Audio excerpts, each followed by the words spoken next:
Ford Expedition was first introduced in 1997 and it's currently on its 4th generation. This 2004 model falls into the 2nd generation that was sold from the 2003 to 2006 model year.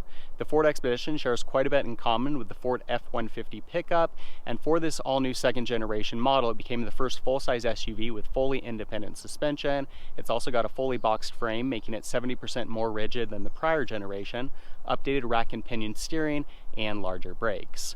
For this generation, the Expedition was only offered in this length. We do get an extended version starting with the 3rd generation to compete with the likes of the half-ton Chevy Suburban and GMC Yukon XL. For this generation, if you wanted a longer version, you had to go to the Ford Excursion, which is based on the Ford Super Duty pickup. The 2nd generation Expedition sees a really nice update from a styling standpoint, especially when outfitted in this top-end Eddie Bauer trim level. Compared with the 1st generation model, it has a boxy design bearing much resemblance with the Ford Explorer that was all new for 2002, and of course has a similar look to the F-150 that was introduced later for 2004. It has a simple square front fascia with a large grille and rectangular headlights. That square design carries to the side profile and the rear end. The Eddie Bauer model offers a 2-tone color combo, running boards, premium wheels, chrome accents around the grille, fog lights, and mirror integrated blinkers, along with a number of upgrades inside. I've always been fond of the keypad entry that we've got on Ford vehicles. We also get keyless entry with a panic button. And then inside you'll see that the interior of the Expedition is very spacious. No lack of room here. This of course is the top-end Eddie Bauer model, so it comes heavily loaded. Got the leather seats, partially powered here on the driver's side. We also get power windows, power door locks, memory settings for 2 drivers, and we've got power mirrors. Got lighting controls over here to the left of the steering column, and we can also electronically adjust our brake and gas pedal. Steering wheel is leather wrapped, and you'll see we've got cruise control on the left hand side, and then on the right hand side we've got some audio controls as well as climate control. Instrument cluster's got a nice simple layout. You'll see this model is equipped with an aftermarket audio system, an electronically controlled 4-wheel drive system with a 4 low and high option, and then the info setup and reset button here are for some functions on the instrument cluster. Also got a dual zone climate control system for the driver and front passenger side. Of course, we've got heat and air conditioning. Some storage space below that with a 12-volt outlet, 2 cup holders, and then you'll see our heated seat controls for the driver and front passenger seat.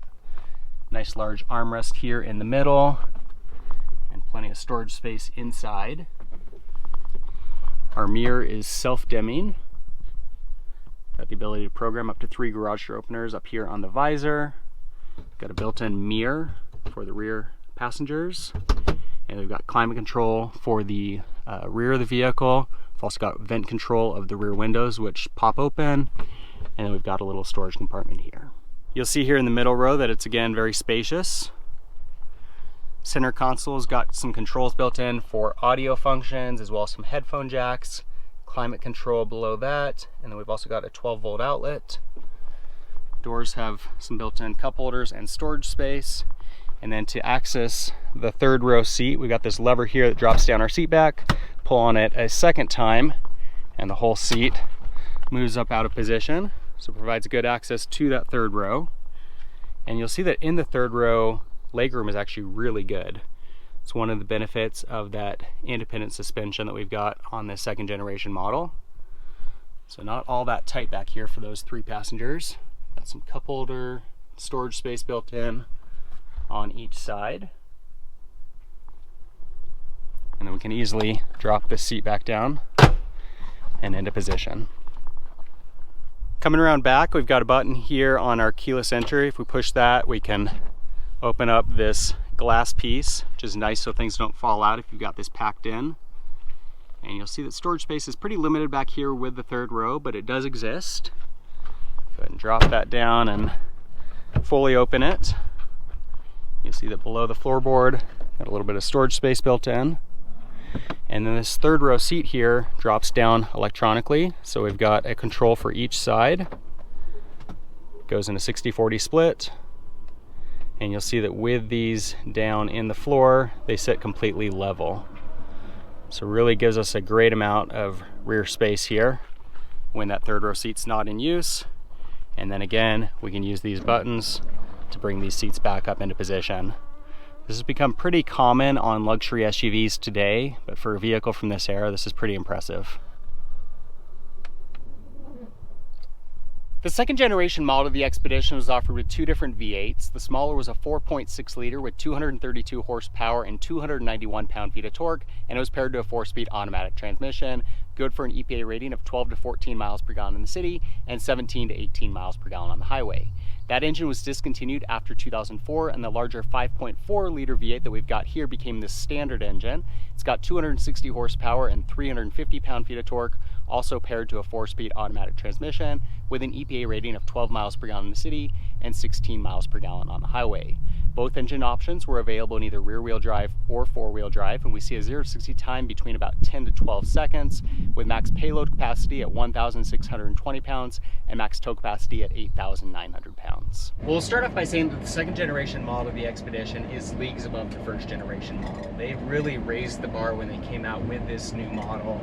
Obviously, the ride quality sees a huge improvement given the stiffer frame, the fully independent suspension, the racked and pinion steering. It just makes the vehicle much more drivable than what we saw in the first generation. But even beyond that, I think the vehicle just all around is so much better than that prior generation. It's got a much more attractive design, much more premium appearance and persona to it. I think that it's really stood the test of time a lot better than that first generation model. And then inside, the improvements that we see are also vast in terms of the material quality, the fit and finish, the overall layout. The prior generation just didn't feel that high quality. And this one, you know, there's certainly room for improvement here, and we see that in the third and especially the fourth generation model. But still, you know, from where they were to where they are for this generation, it's amazing how much nicer this overall design is. Really a huge step in the right direction. In terms of overall features on the vehicle, I think that it's pretty well equipped for its era.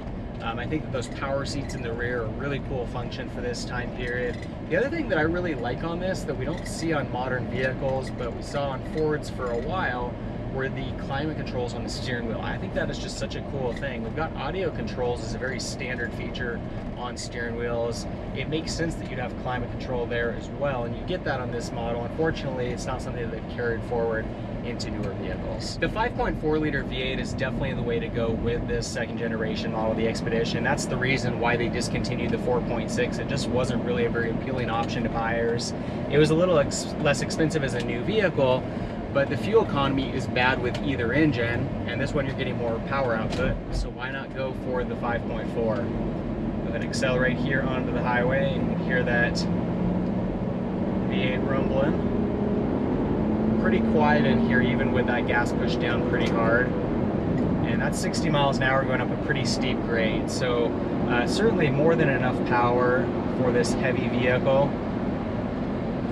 And of course, those payload and tow capacity numbers are pretty well at the top of the class. So I don't think that at any point with this powertrain you're going to feel like you're lacking in terms of power. Another thing that's a really nice improvement about this second generation model, the Expedition, over the first is that it's a lot quieter in the cabin. And that's not surprising given that the material quality sees a nice improvement, fit and finish has seen a nice improvement. Of course, the improved suspension and the stiffer frame are also going to help in that capacity. But it makes for a really nice driving experience, much more like a luxury vehicle than just a full-size family SUV. Visibility is also a really nice strong point for the Expedition. We've got a lot of glass. It's very square design, so it really helps to maximize that visibility. We've got large side mirrors, which are nice, and then this model is also equipped with parking sensors at the back, which is really nice when you're in reverse, especially since backup cameras weren't really a thing at this time.